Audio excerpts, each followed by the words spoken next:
Comprendre l'alliance divine.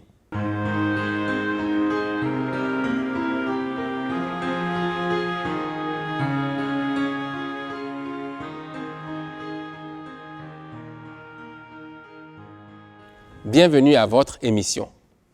Notre étude aujourd'hui a pour thème la postérité d'Abraham. La question du jour, faisons-nous partie d'Israël? En parcourant la Bible, nous remarquons très vite que Dieu porta au peuple d'Israël une attention plutôt particulière. Ce choix qui n'était nullement basé sur des mérites mondains ou une quelconque particularité de ce peuple est difficile à cerner. Nous pourrons dire que c'est un choix divin que Dieu seul sera en mesure d'expliquer. Deutéronome chapitre 7, verset 6 dit « Car tu es un peuple saint pour l'Éternel ton Dieu.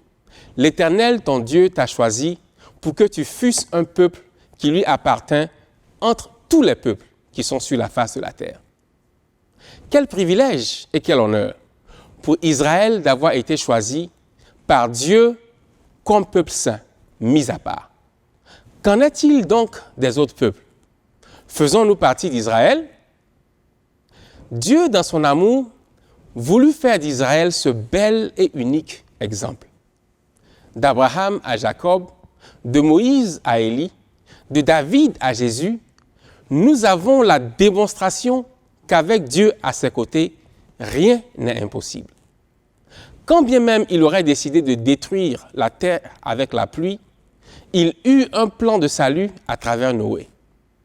Alors que Joseph était supposé périr en prison, Dieu fit de lui un homme de premier rang en Égypte. Quand le peuple de Dieu se retrouva en esclavage dans cette même Égypte, Dieu suscita un exode historique de la servitude à la terre promise. Alors que nous sommes tentés de contempler les bénéfices de cette alliance particulière entre Dieu et le peuple d'Israël, n'ignorons pas qu'une alliance n'a de fruits positifs que si les parties en question l'honorent. À plusieurs reprises, le peuple d'Israël eut du mal à honorer ses engagements envers Dieu malgré tout ce qu'il fit pour lui. Le parcours de ce peuple, plutôt béni, fut parsemé de défaites, de malheurs, d'exil par manque d'obéissance. L'obéissance à Dieu est un principe crucial pour faire partie de son peuple. Quand un enfant désobéit systématiquement à ses parents, il leur dit indirectement qu'il ne se réclame pas d'eux. Cette attitude rebelle, constante, est une façon de revendiquer une indépendance totale et un refus de soumission ou d'appartenance. Il fut de même pour le peuple d'Israël qui avait du mal à se reconnaître de Dieu. Nul ne saurait être sauvé par le simple fait de l'endroit où il est né. Nos choix sont bien plus forts que les droits du sol. Même quand nous adoptons une nouvelle nationalité, à travers le processus de la naturalisation, l'État qui nous adopte requiert de nous un respect des lois en vigueur dans cette nation. Ces principes sont plutôt logiques, mais nous voulons souvent faire fi de cela quand il s'agit de Dieu. Il est important de s'approprier son identité spirituelle. Accepter Jésus, le vivre de façon journalière, le représenter partout où on se rend, nécessite une prise de position publique et sans équivoque. Ce n'est que quand l'on porte fièrement son identité qu'elle s'affirme et rejaillit encore plus sur notre entourage. Jean 1, verset 12 à 13. « Mais à tous ceux qui l'ont reçu, à ceux qui croient en son nom, elle a donné le pouvoir de devenir enfants de Dieu, lesquels sont nés non du sang, ni de la volonté de la chair, ni de la volonté de l'homme, mais de Dieu. » 1 Pierre 2, verset 10 nous dit « Vous qui autrefois n'étiez pas un peuple et qui maintenant êtes le peuple de Dieu, vous qui n'avez pas obtenu miséricorde et qui maintenant avez obtenu miséricorde. » La miséricorde de Dieu est donc étendue à tous. Et ce peuple acquis à Dieu remplit également sa fonction d'annoncer les vertus de celui qui l'a racheté. Faire partie de son peuple se démontre en participant à son œuvre. Un joueur d'une équipe déclaré apte à jouer, mais qui ne participe jamais au match, n'est membre de l'équipe que de nom. Son impact n'est point ressenti et son appartenance est vaine.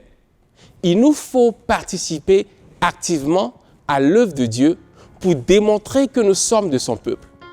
C'est en cela qu'on reconnaîtra cette nation sainte dont il est mention dans le verset 9.